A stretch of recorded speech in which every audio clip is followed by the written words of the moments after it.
Hello student, welcome to my channel. So student, आज की video में हम आपके बीए फर्स्ट सेमेस्टर सोशियोलॉजी यानी समाजशास्त्र का यूनिट 6 स्टार्ट करने वाले हैं। और स्टूडेंट, नई शिक्षा नीति के अनुसार जो आपका सिलेबस है उसकी सभी यूनिट्स मैंने लगभग कंप्लीट करा ली है, यानी कि आपके यूनिट 1, 2, 3, 4 एंड 5 ये मैं पूरी कंप्लीट करवा चुकी हूँ, और वो भी नोट्स के साथ एक एक टॉपिक को बहुत अच्छे से कवर करा लिया है। अगर अभी तक आपने नहीं देखी है तो आप चैनल की प्लेलिस्ट को चेक करके पढ़ सकते हैं। और स्टूडेंट, वीडियो को जरूर देखिए क्योंकि आपके एग्जाम में पूछे जाते हैं इसी से क्वेश्चंस। और देखिए स्टूडेंट, मैंने आपके बीए फर्स्ट सेमेस्टर समाजशास्त्र का ही इम्पोर्टेंट क्वेश्चन आंसर का भी वीडियो अपलोड कर दिया है कि किस तरह से आपके एग्जाम में क्वेश्चंस पूछे जाएंगे, और उसी के साथ साथ मैंने फर्स्ट सेमेस्टर का एग्जाम का पेपर भी शेयर कर दिया है। तो अगर आपने अभी तक नहीं देखा है तो चैनल की प्लेलिस्ट को चेक करिए और चैनल पर विजिट कीजिए और देख लीजिए। तो चलिए आज स्टार्ट करते हैं आपका यूनिट 6। तो आपका यूनिट 6 है सामाजिक सांस्कृतिक प्रतिक्रियाएं, जिसमें आपका टॉपिक है सहयोग, संघर्ष, प्रतिस्पर्धा, संस्कृति, आत्मसात, आकलन और एकीकरण। ये कुछ सामाजिक सांस्कृतिक प्रतिक्रियाएं हैं स्टूडेंट जो कि आपको पढ़ना है। तो देखिए, इसमें आपका सबसे पहला टॉपिक है सहयोग। तो आज हम पढ़ेंगे सहयोग के बारे में। क्योंकि स्टूडेंट टॉपिक ज्यादा हैं तो एक वीडियो में कवर करने से वीडियो काफी लंबा भी हो जाएगा और आपको समझने में भी प्रॉब्लम होगी। इसलिए एक एक टॉपिक को मैं एक एक वीडियो में पढ़ा रही हूँ, और आपके पहले के भी टॉपिक्स को एक एक वीडियो में ही कवर किया है ताकि आप लोग अच्छे से समझ सकें। तो चलिए वीडियो को स्टार्ट करते हैं और सहयोग के बारे में पढ़ते हैं। तो देखिए, सबसे पहले किसी भी चीज को जानने के लिए सबसे पहले उसका अर्थ और परिभाषा देखी जाती है। तो देखिए, सहयोग का अर्थ तथा परिभाषा। सहयोगी व्यवहार का अर्थ यह है कि संबद्ध व्यक्तियों या समूहों का एक समान लक्ष्य हो और वे अपने व्यवहार को इस प्रकार से समन्वित करें कि वह लक्ष्य सिद्ध हो सके। तो स्टूडेंट्स देखिए, सहयोगी व्यवहार का मतलब ये होता है कि जैसे एक समाज में रहने वाले जो व्यक्ति हैं या जो ग्रुप होता है, एक समूह होता है, उस समूह के अंदर जितने भी लोग हैं उन सब का जो लक्ष्य है यानी जो उद्देश्य है, जो पर्पस है, वो एक होना चाहिए। यानी सभी लोगों के बीच एकता होनी चाहिए और उनका पर्पस एक होना चाहिए, और वो सभी लोग मिलकर जो एक काम को करें ताकि वो अपने उद्देश्य को प्राप्त कर सके, अपने गोल को अचीव कर सके। वही होता है सहयोग। यानी लोग मिलकर एक साथ काम करते हैं ग्रुप बनाकर ताकि अपने गोल को अचीव कर सके, प्राप्त कर सके, जिसमें सहयोग की भावना होती है और एकता होती है। देखिए, ग्रीन कहते हैं कि सहयोग दो या अधिक व्यक्तियों के किसी उद्देश्य जो समान रूप से इच्छित होता है पर पहुंचने के निरंतर एवं सार्वजनिक प्रयत्न को कहते हैं। तो देखिए, ग्रीन एक विद्वान है जो अपना मत देते हैं, अपने पॉइंट ऑफ व्यू से एक डेफिनेशन देते हैं सहयोग के ऊपर कि सहयोग क्या है। वो कहते हैं कि सहयोग दो या दो से अधिक व्यक्ति यानी दो से ज्यादा लोग हों या दो से ज्यादा लोग हों, किसी उद्देश्य जो समान रूप से इच्छित होता है। यानी जितने भी लोग उस ग्रुप में हैं, उस समूह में हैं, सबका उद्देश्य एक समान होता है, एक ही होता है, और सभी उसके लिए बहुत ज्यादा एक्साइटेड होते हैं, इच्छित होते हैं अपने गोल को प्राप्त करने के लिए, पाने के लिए। तो सभी लोग मिलकर काम करते हैं ताकि अपने गोल को पा सकें। तो वही सहयोग होता है। अब देखिए, फेयर चाइल्ड कहते हैं कि फेयर चाइल्ड ये भी एक विद्वान है, ये अपना पॉइंट ऑफ व्यू देते हैं। तो ये कहते हैं कि सहयोग वह प्रक्रिया है जिनके द्वारा व्यक्ति समूह अपने प्रयत्नों को करीब करीब संगठित रूप से सामान्य उद्देश्यों की प्राप्ति के लिए संयुक्त कर देते हैं। तो देखिए, चेयरफाइल्ड का कहना है कि जो सहयोग है वो एक प्रक्रिया है, क्या है, एक प्रोसेस है जिसमें व्यक्ति समूह अपने प्रयत्नों को करीब करीब संगठित रूप से सामान्य उद्देश्य की प्राप्ति के लिए संयुक्त कर देते हैं। यानी जितने भी व्यक्ति ने मिलकर एक ग्रुप बनाया है अपने लक्ष्य को पाने के लिए, जो उनका एक उद्देश्य है, यानी सबका गोल एक ही होता है। जितने भी लोग होते हैं उसमें कोई भी ऐसा व्यक्ति नहीं हो सकता जिनका गोल अलग हो, क्योंकि जब गोल एक होगा तभी सभी लोग मिलकर काम करेंगे। तो क्या करते हैं कि सभी लोग अपने प्रयत्न यानी उस गोल को पाने का जो कोशिश होती है उसको ना एकदम से संगठित रूप में संयुक्त कर देते हैं, यानी जोड़ देते हैं एक दूसरे से और मिलकर काम करते हैं ताकि अपने उद्देश्य को प्राप्त कर सकें। तो स्टूडेंट, यही सहयोग होता है और समाज में सहयोग की भावना पाई जाती है। सभी लोग मिलकर काम करते हैं अपने उद्देश्य की प्राप्ति के लिए। इस तरह के बहुत सारे ऑर्गेनाइजेशंस भी होते हैं जहाँ लोग मिलकर अपने लक्ष्य को प्राप्त करने के लिए मिलकर काम करते हैं। उसमें एकता की भावना होती है, एक दूसरे के प्रति सहयोग की भावना होती है। तो देखिए स्टूडेंट, हमने सहयोग का अर्थ देखा और परिभाषाएं देखी जो कि बहुत ही इम्पोर्टेंट है। आप लोग इनको लर्न कर लीजिएगा, एग्जाम में पूछा जाता है। तो जब पूछेगा तो आप इस तरह से लिखकर इन स्टेटमेंट को भी लिख दीजिएगा। तो देखिए स्टूडेंट, अतः यह कहा जा सकता है जिसमें दो या दो से अधिक व्यक्ति किसी सामान्य लक्ष्य को प्राप्त करने के लिए साथ साथ कार्य करते हैं और इस चेतना से प्रभावित रहते हैं कि वास्तव में वे सब एक हैं, वही सहयोग होता है। तो देखिए स्टूडेंट, अभी तक जो हमने विद्वानों की डेफिनेशंस पढ़ी उन सब के बाद हम ये कह सकते हैं कि जहाँ पर दो या दो से ज्यादा लोग हों, क्यों हों? ताकि वो लोग मिलकर अपने लक्ष्य को प्राप्त कर सके। सभी लोगों का एक ही लक्ष्य होता है, एक ही गोल होता है और सभी लोग मिलकर साथ साथ काम करते हैं और उस ग्रुप में, उस समूह में जितने भी लोग होते हैं वो सब इस बात से प्रभावित होते हैं कि वास्तव में यानी सच में वो सब एक हैं। सबके प्रति हम की भावना होती है, यानी वो लोग ये नहीं सोच सकते तुम मुझसे अलग हो, इसलिए क्योंकि उनके प्रति हम की भावना होती है। सबका एक उद्देश्य होता है और सभी लोग मिलकर काम करते हैं ताकि अपने लक्ष्य को प्राप्त कर सकें, वही सहयोग होता है। तो स्टूडेंट देखिए, हमने सहयोग का अर्थ पढ़ा और उसकी परिभाषा पढ़ी। अब हम पढ़ेंगे सहयोग की प्रकृति। तो स्टूडेंट देखिए, इस तरह से आपके पेपर में एग्जाम में सवाल बन के आ सकते हैं कि सहयोग का अर्थ स्पष्ट कीजिए और उसकी प्रकृति की विवेचना कीजिए या उसकी प्रकृति को समझाइए। तो इसलिए आपको समझना होगा और आपको बहुत अच्छे से इसको पढ़ना होगा। तो सबसे पहले इसको समझिए। सहयोग में अत्यधिक निरंतरता पाई जाती है, प्रतिस्पर्धा में सहयोग से कम और संघर्ष में सबसे कम। तो देखिए स्टूडेंट, ये जो आपका यूनिट है इसमें आपको प्रतिस्पर्धा और संघर्ष के बारे में भी पढ़ना है। इसलिए यहाँ पे कहा जा रहा है कि सहयोग में अत्यधिक निरंतरता पाई जाती है, प्रतिस्पर्धा में सहयोग से कम, यानी जो प्रतिस्पर्धा है उसमें सहयोग से कम निरंतरता पाई जाती है और संघर्ष में तो सबसे कम पाई जाती है। सहयोग प्रत्येक क्षेत्र में प्रत्येक समय पाया जाता है। जो सहयोग है स्टूडेंट वो हर क्षेत्र में यानी हर जगह पे, हर समाज में हमेशा पाया जाता है, क्योंकि सभी लोगों का एक दूसरे के प्रति सहयोग होता है। लोग एक दूसरे के सहयोग से काम भी करते हैं और कुछ ऑर्गेनाइजेशंस होते हैं, कुछ समूह होते हैं जहाँ पे लोग इसी वजह से इकट्ठा होते हैं कि वो मिलकर काम करें, अपने लक्ष्य को प्राप्त कर सकें। सहयोग की प्रवृत्ति मनुष्य में होने का प्रथम कारण मनोवैज्ञानिक आवश्यकता है, यानी सहयोग की जो प्रवृत्ति मनुष्य के अंदर होती है उसका सबसे बड़ा जो कारण है, रीजन है, वो मनोवैज्ञानिक आवश्यकता है।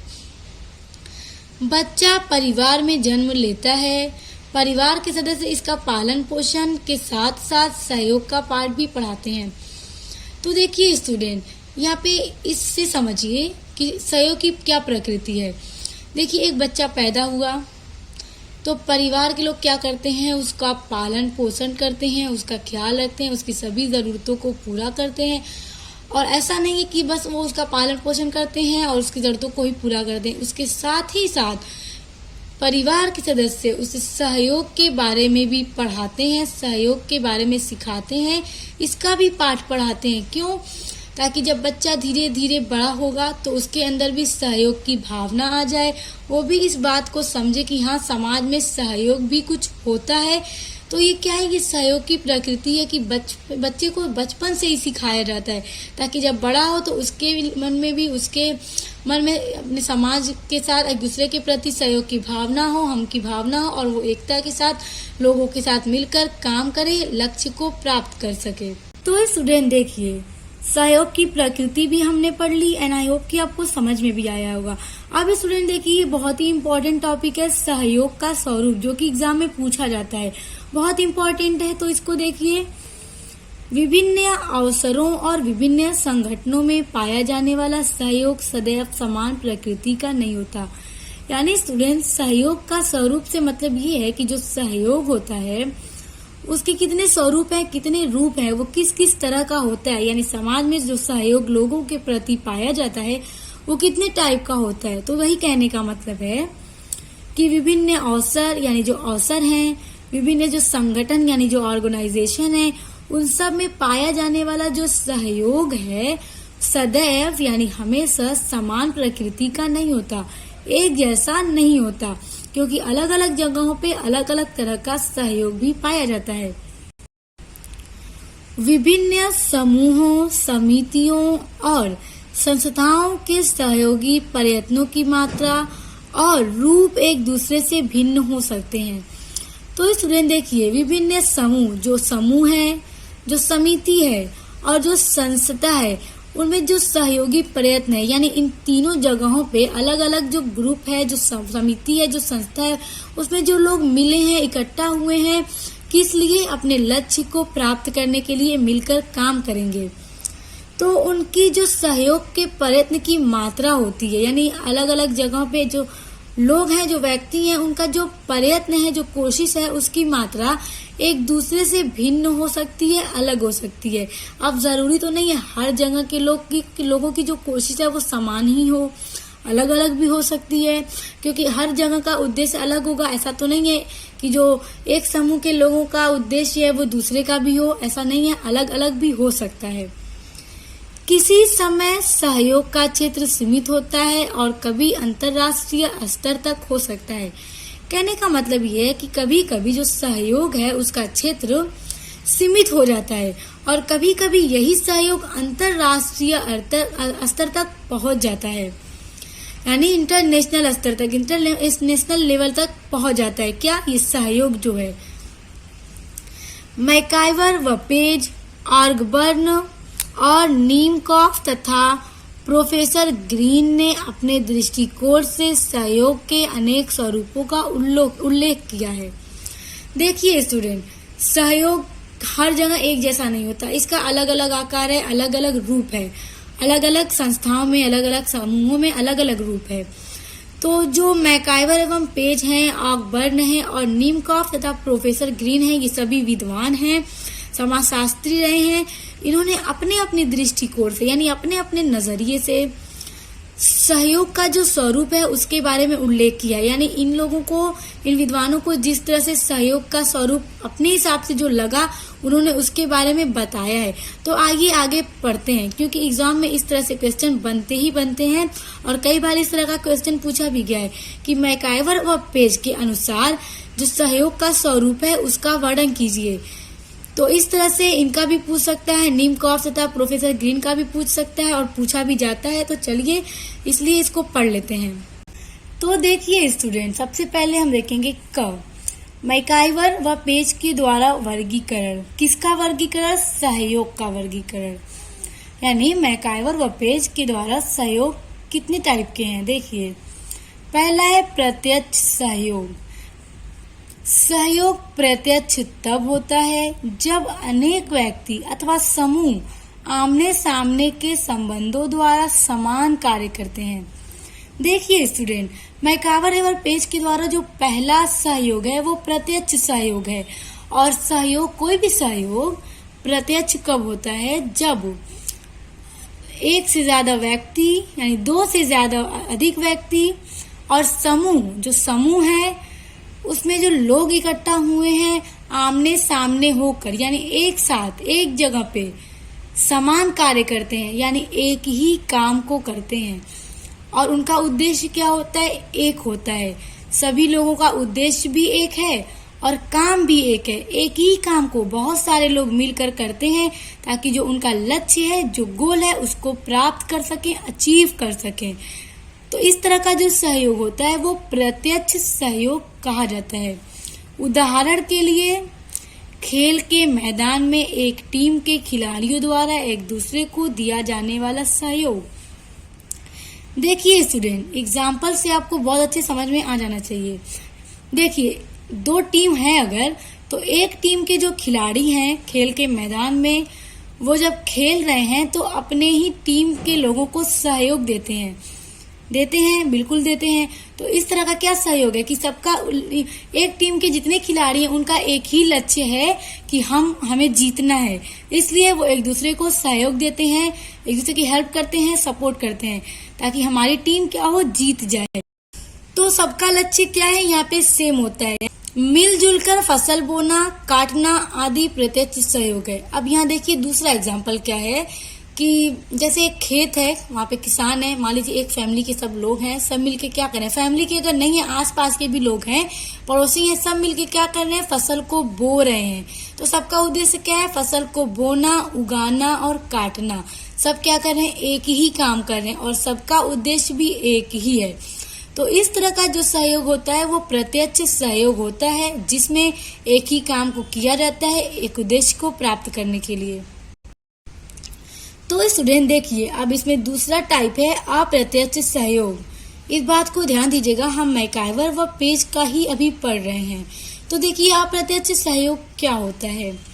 सहयोग का वह रूप अप्रत्यक्ष तब होता है जब सहयोग करने वाले व्यक्तियों का उद्देश्य तो समान होता है, लेकिन इस उद्देश्य को वो अपने असमान कार्य द्वारा प्राप्त करते हैं।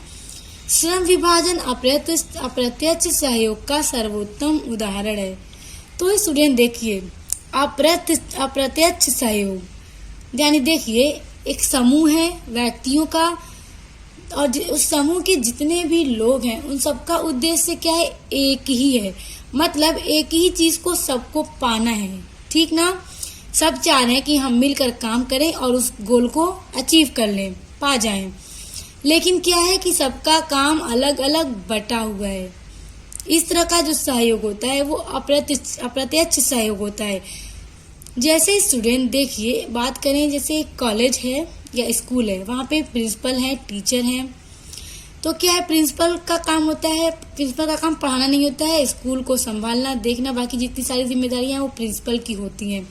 टीचर का काम होता है सिर्फ स्टूडेंट्स को पढ़ाना, मगर दोनों का मकसद क्या है, उद्देश्य क्या है, काम तो अलग अलग बटे हैं मगर उद्देश्य क्या है, उद्देश्य ये है कि हम बच्चों को पढ़ाएं और बच्चों को अच्छी तालीम दें, अच्छी शिक्षा दें, अच्छी एजुकेशन दें, ताकि वो किसी ऊंचे पद पर पहुंच जाएं।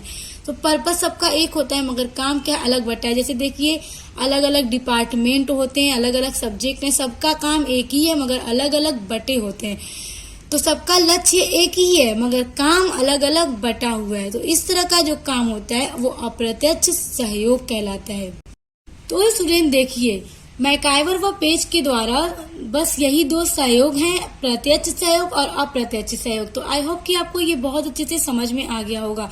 और अगर कुछ स्टूडेंट्स ऐसे हैं जिन्हें समझ ना आया तो वो वीडियो को 2 से 3 बार रिपीट करके देख लेंगे, पूरी तरह उन्हें समझ आ जाएगा। तो चलिए अब आगे बढ़ते हैं। देखिए अब दूसरा है आगबर्न और निमकॉफ द्वारा वर्गीकरण। तो अब देखिए इनके द्वारा सहयोग कितने तरह के होते हैं। तो देखिए इनके द्वारा जो पहला टाइप है वो सामान्य सहयोग। तो स्टूडेंट्स ध्यान दीजिए, जितने भी हम विद्वानों का अभी पढ़ेंगे सबके सहयोग का नाम अलग अलग है, इसलिए आप नाम में कंफ्यूज मत होइएगा, उसको अच्छे से लर्न कर लीजिएगा। जैसे मैकाइवर व पेज का प्रत्यक्ष, अप्रत्यक्ष, और आगबर्न और निमकॉफ द्वारा देखिए पहला है सामान्य सहयोग। इसको समझिए, कुछ व्यक्ति मिलकर जब समान कार्य का प्रयत्न करते हैं, इस सहयोग में व्यक्तियों की मनोवृत्ति सामान्य होती है। उदाहरण के लिए सांस्कृतिक उत्सवों आदि के समय पाया जाने वाला सहयोग सामान्य सहयोग होता है। देखिए कुछ व्यक्ति मिलकर समान कार्य करते हैं, मतलब एक जैसा ही कार्य करते हैं कुछ लोग मिलकर, तो ऐसा जो सहयोग होता है ना वो सामान्य सहयोग होता है। जिससे कि देखिए सांस्कृतिक उत्सव, जैसे समाज में जो उत्सव हो रहे हैं उसमें क्या है, लोग मिलकर काम करते हैं ताकि अच्छे से उत्सव मना सकें। जब सांस्कृतिक कार्य है तो उसमें जो मिलकर लोग काम करते हैं तो लक्ष्य क्या है, दोनों का सबका सेम ही होता है और सब मिलकर काम भी करते हैं। तो इस तरह का जो सहयोग है वो सामान्य सहयोग कहा जाता है। किसके अनुसार, आगबर्न और निमकॉफ के अनुसार। तो देखिए अब इसमें दूसरा है मित्रवत सहयोग। तो देखिए जब हम सामूहिक आनंद तथा सुख की प्राप्ति के लिए एक दूसरे को सहयोग देते हैं। देखिए स्टूडेंट, जब हम सामूहिक आनंद यानी एक समूह में रहते हैं तो हमें एक दूसरे को आनंद देना है। जैसे मान लीजिए हमारे पड़ोसी हैं, हमारे रिलेटिव्स हैं, हमारे दोस्त हैं, हम क्या है जब इकट्ठा होते हैं मिलकर क्या करते हैं, मिलकर बातें करते हैं, हंसते हैं, खुशी मनाते हैं। ये सब क्या है, एक दूसरे को सहयोग देते हैं, एक दूसरे को आनंद देते हैं, मजे करते हैं, एक साथ एंजॉय करते हैं। तो इस तरह का जो सहयोग होता है वो मित्रवत सहयोग होता है। देखिए, जब हम सामूहिक आनंद तथा सुख की प्राप्ति के लिए एक दूसरे को सहयोग देते हैं तब ऐसे सहयोग को मित्रवत सहयोग कहा जाता है। यानी एक दूसरे की हेल्प करते हैं खुशी होने में, खुश होने में, मिलकर रहने में। क्यों, आप अकेले रह सकते हैं? अगर आपको एक कमरे में बंद कर दिया जाए, आपको किसी से दोस्ती नहीं करना है, आप अकेले रह लेंगे? नहीं, हर किसी का दोस्त, रिलेटिव्स, नेबर्स होते हैं जिनके साथ लोग मिल के रहते हैं। एक साथ जब इकट्ठा होते हैं, कहीं घूमने जाते हैं, शॉपिंग पे जाते हैं, कहीं रेस्टोरेंट वगैरह में जाते हैं, खाते पीते हैं, क्या एक दूसरे को सहयोग देते हैं? किस लिए? सामूहिक आनंद यानी मौज मस्ती करने के लिए, खुशी के लिए। इस तरह का जो सहयोग होता है वो मित्रवत सहयोग होता है। आम भाषा में कहें तो इसको हेल्प बोल सकते हैं हम। सहयोग करना यानी हेल्प करना, एक दूसरे को खुश रखने में, एक दूसरे को हंसे मजाक करने में एक दूसरे के साथ। तो इस तरह का जो सहयोग है वो मित्रवत होता है। मित्र मतलब क्या होता है? दोस्ती होते हैं, तो मित्रवत सहयोग। उदाहरण के लिए हम कह सकते हैं स्टूडेंट, स्त्री पुरुष द्वारा नृत्य करना, यानी स्त्री पुरुष हैं एक साथ नृत्य कर रहे हैं, डांस कर रहे हैं, एक साथ गीत गाना। जैसे स्टूडेंट आप लोग जानते ही होंगे, जब इकट्ठा ज्यादा कजिन्स या फ्रेंड्स होते हैं तो क्या होता है, चलिए हम खेलते हैं, बट एक दो टीम बन जाती है गाना गाने की, कौन कौन गाएगा। इस तरह से क्या होता है, ये सब एक सामूहिक आनंद के लिए हम करते हैं। तो इस तरह का जो सहयोग होता है वो मित्रवत सहयोग होता है। ये किसके अनुसार है? नीमकॉफ, ऑकबर्न और नीमकॉफ के अनुसार। तो देखिए, इनके दो सहयोगों का, एक सामान्य सहयोग, एक मित्रवत सहयोग। तो आई होप आपको ये भी बहुत अच्छे से समझ में आ गया होगा। तो देखिए स्टूडेंट, अब बचे हैं हमारे प्रोफेसर ग्रीन। तो अब हम इनका भी पढ़ लेते हैं कि इन्होंने सहयोग को किस तरह से वर्गीकरण किया है। तो देखिए, इनके अनुसार जो पहला सहयोग है वो है प्राथमिक सहयोग। प्राथमिक सहयोग का संबंध प्राथमिक समूहों से है। इन समूहों में व्यक्ति और समूह के कार्यों में कोई भिन्नता नहीं होती। तो देखिए, इनके अनुसार जो सहयोग है, प्राथमिक सहयोग का संबंध प्राथमिक समूह से है। इन समूहों में यानी इस तरह का जो ग्रुप होता है उसमें व्यक्ति और समूह के कार्यों में कोई भिन्नता नहीं होती, यानी काम क्या है, एक जैसे ही होते हैं। प्रत्येक व्यक्ति समूह के कल्याण को अपना कल्याण समझता है। परिवार, पड़ोस, मित्र मंडली आदि में पाया जाने वाला सहयोग को हम प्राथमिक सहयोग कहते हैं। यानी देखिए, एक ऐसा सहयोग जिसमें व्यक्ति समूह के ही कल्याण को अपना कल्याण समझता है। जैसे परिवार में क्या होता है, एक दूसरे का सहयोग करते हैं, क्या उनका जो कल्याण है उसको हम अपना भी समझते हैं। पड़ोसियों का, मित्रों का यानी दोस्तों का, रिश्तेदारों का, इस तरह का जो उनका जो हम सहयोग करते हैं, तो इस तरह का जो सहयोग होता है वो प्राथमिक सहयोग कहा जाता है। देखिए, दूसरा है द्वितीयक सहयोग। द्वितीयक सहयोग आधुनिक जटिल समाज की महत्वपूर्ण विशेषता है। स्टूडेंट यहाँ पे समाज एक बार रहेगा। तो द्वितीयक सहयोग जो है आधुनिक जटिल समाज की महत्वपूर्ण विशेषता है। आधुनिक यानी आजकल का ये जो मॉडर्न समाज है, सोसाइटी है, उसकी बहुत ही जटिल यानी कॉम्प्लेक्स, एकदम कठोर विशेषता है। यह सहयोग दिखावटी और विशेषीकृत होता है। यानी स्टूडेंट, समाज में एक जो द्वितीयक सहयोग होता है वो बहुत ज्यादा दिखावटी होता है। यानी देखिए, आगे समझिए, जिसमें व्यक्ति समूह के कल्याण का ध्यान नहीं रखता जितना अपने हितों को पूरा करने। यानी जो द्वितीयक सहयोग है उसमें जो व्यक्ति होते हैं अपनी जरूरतों को ज्यादा पूरा करने की कोशिश करते हैं, अपनी आवश्यकताओं को पाना, अपने उद्देश्य को पाने में ज्यादा लगे होते हैं। उनको जो समूह है, जो समाज है, उनके कल्याण की कोई फिक्र नहीं होती है। तो इस तरह का जो सहयोग होता है वो सिर्फ दिखावटी का सहयोग होता है। यानी यानी वो ये शो ऑफ करते हैं कि हमें बहुत फर्क पड़ता है किस चीज से, कि समूह के कल्याण को हम अपना मानते हैं, हम इसमें मिलकर काम करेंगे, मगर ये सिर्फ दिखावे का होता है। मगर ऐसा नहीं होता है, अंदर से क्या होता है कि हम अपने हित के लिए करेंगे। व्यक्ति दूसरों के केवल उतना ही सहयोग देता है जितने से उसे अपने हितों को पूरा करने में सहयोग मिल सके। यानी स्टूडेंट, समाज में द्वितीयक सहयोग का कहना यह है प्रोफेसर ग्रीन का कि जो द्वितीयक सहयोग है वो दिखावटी होता है, शो ऑफ करने वाला होता है। यानी कि जो व्यक्ति हैं वो दूसरों की बस उतनी ही हेल्प करते हैं, उतना ही सहयोग करते हैं ताकि उनको अपने काम के लिए कभी उनसे मतलब पड़ जाए तो वो अपना भी काम निकाल सके। तो क्या हुआ, दिखावे का सहयोग हुआ ना, मतलब उनको अपने लिए दूसरों का सहयोग करना पड़ रहा है। पर अगर अपने लिए भी जरूरत न पड़ती तो शायद मतलब लोग दूसरों की भी हेल्प न करते, उनका सहयोग न करते। तो प्रोफेसर ग्रीन के अनुसार द्वितीयक सहयोग इसी तरह का होता है समाज में। तो स्टूडेंट देखिए, प्रोफेसर ग्रीन के अनुसार अब है तृतीयक सहयोग। तो उनके अनुसार जो तृतीयक सहयोग है, जब समाज में विभिन्न समूहों एक दूसरे से समायोजन के लिए सहयोग करते हैं तब ऐसे सहयोग को तृतीयक सहयोग कहा जाता है। यानी जब समाज में लोग एक दूसरे के समायोजन के लिए सहयोग करते हैं, देखिए इसको समझिए, यह सहयोग तब स्थापित किया जाता है क्योंकि जब लोग जानते हैं कि उनके सहयोग के अभाव से उनमें से किसी का भी अस्तित्व सुरक्षित नहीं है, तब इस तरह के सहयोग को लोग मिलकर स्थापित करते हैं। जब उन्हें लगता है कि हाँ, अगर हम शायद इस सहयोग में न हो तो हमारा भी अस्तित्व सुरक्षित नहीं है, तब वो इस तरह का सहयोग बनाते हैं और इस तरह के सहयोग में मिलकर काम करते हैं। और ये किसके अनुसार है, ये प्रोफेसर ग्रीन के अनुसार है।